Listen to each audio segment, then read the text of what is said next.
தமிழ்நாட்டில் ஆளுங்கிற கட்சி 2 கட்சிகளே இருக்க வேண்டுமா? ஆளும் கட்சி ஆண்ட கட்சிகள் தமிழ்நாட்டிலே இருக்க வேண்டுமா? ஏன்?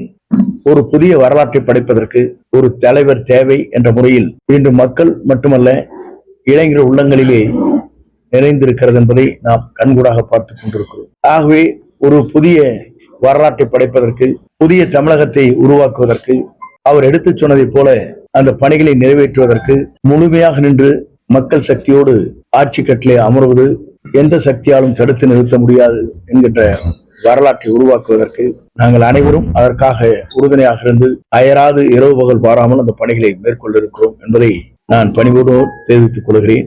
கோவையில் உள்ள 296 பூத் லெவல் கமிட்டிக்கு தாவேக்கால அனைத்து பொறுப்பாளர்கள் இருக்காங்களா? இவங்க எப்படி இந்த வாக்காளர் சேர்க்கையை எப்படி நடத்த போறாங்க? தாவேக்காவில் இருக்கின்றவர்களும் நாங்கள் இணைந்திருக்கிற நாங்களும் சேர்ந்து அந்த பணிகளை வருகின்ற ஒரே முகாமில் 3 நாட்களுக்குள் முடித்து தலைமைக்கு முதல் மாவட்டம் என்ற முறையில் அதை அங்கே சமர்ப்பிப்போம்.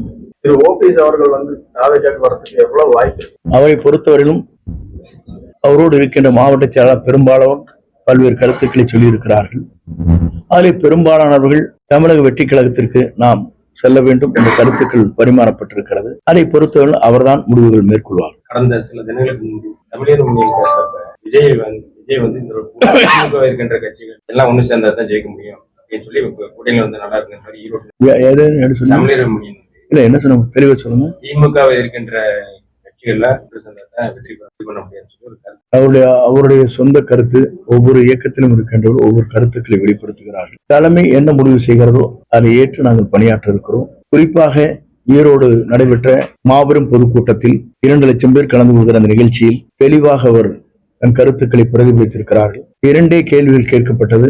அதற்கு அங்கே கூட்டத்திலே வந்த அனைவரும் கரையோசையோடு நாம் எதிர்காலத்தை என்ன செய்ய வேண்டும் என்பதற்கு 2 விளக்கங்கள் தரப்பட்டிருக்கிறது. பத்திரிகையில கூட வந்திருக்கிறது. அதுதான் பொருத்தம். கன்னியாகுமரியில கூட நேற்றுக்கு காங்கிரஸ் எம்எல்ஏ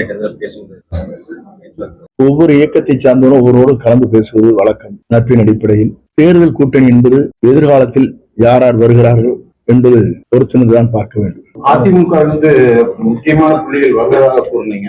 எப்போ வருவார்கள்? மிக விரைவில் வந்து விடுவார்கள்.